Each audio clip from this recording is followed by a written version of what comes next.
앞 세미나에서 EECC라는 걸 얘기를 했어요. 에스프레소 익스트랙트 컨트롤 차트.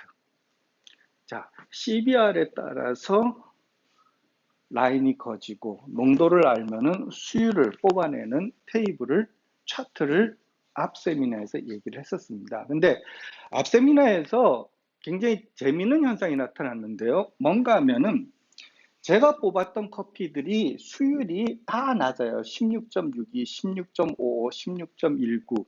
우리가 보통 커피에서의 그 이상적인 아이디어라는 수율은 20%를 얘기를 해요. 근데 16%면 진짜 이거는 언더디벨롭먼트예요. 완전히 이거는 잘못 뽑은 겁니다. 근데 내가 그 값을 보정을 했을 적에 어떻게 나오는가 하면은 19.06, 18.49. 거의 20%에 근접한 걸로 나옵니다. 그러니까 제가 쓴 머신 자체가 20%에 옵티멀하게는 안 나왔어요. 그게 에스프레소 특성인지 아니면은 제 기계의 특성인지 모르겠는데 안 나왔어요. 근데 보정을 해주잖아요. 그러면 값이 좀 더 정확한 쪽으로 이동을 하는 거를 저희들이 볼 수가 있었습니다. 그리고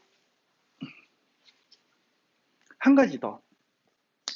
저희들이 이제 이 ECC를 그릴 적에 수율을 얘기할 적에 수율에서 있잖아요. 농도는 상관없어요. 농도는 이제 측정이 되는 거니까 수율을 얘기할 적에 수율에 대한 모분자, 분모. 그러니까는 수율이라는 건 전체 커피에서 줄어진 커피의 양을, 그러니까 줄어진 커피 양을 전체 커피 양으로 나누는 게 수율입니다. 수율인데요. 우리가 알고 있는 이 커피에는 뭐가 있는가 하면 약간의 수분이 있습니다. 함수율이라는 거예요. 일반적으로 원두 같은 경우에는 2에서 3%의 어떤 함수율이 있습니다. 그러면 우리 모집단이 바뀌는 거예요. 한마디로 얘기하면. 모집단이 바뀌었을 적에 EECC가 어떻게 바뀌느냐. 그리고 또 하나를 감내할 게 뭔가 하면 CO2입니다. 커피에는 CO2가 있어요. 근데 이거 CO2는 있잖아요. 녹는 성분이 아니에요. 기체 성분이에요. 날아가요. CF2의 양 자체를 나누면 어떻게 되느냐?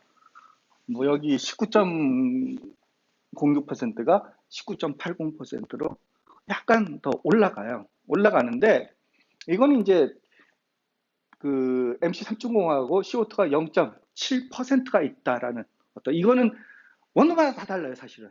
근데 측정을 못 하니까 이런 거를 반영했을 적엔 이런 값이 나온다는 거를 저희들이 살펴본 거지. 이걸 굳이 그 식에다 반영을 해야 되느냐? 식에다 반영하려면은 더 골 때리는 게 뭔가 하면 이 모이스트 컨텐츠를 정확히 측정을 해야 돼요. 근데 원두 모이스트 컨텐츠를 함수를 측정하기가 결코 쉽지는 않습니다. 뭐 좋은 장비들 있으면 돼요. 근데 쉽지는 않아요. 네, 그래서 이거는 이제 참고 삼아 만약 EECC를 뭐 수율에 대해서 만약 내가 함수율이라든가 CO2를 반영하면 어떻게 되느냐 했을 적에는 그거는 이제 테이블 자체를 바꿔서 그려주면 됩니다. 근데 굳이 현업에서 그것까지 신경을 쓸 필요는 없다라는 거죠. 그래서 오늘은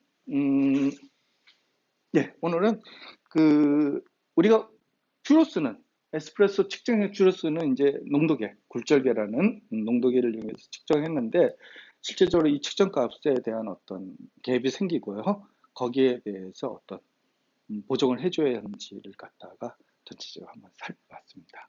자, 제가 준비한 내용은 여기까지고요. 질문 받도록 하겠습니다.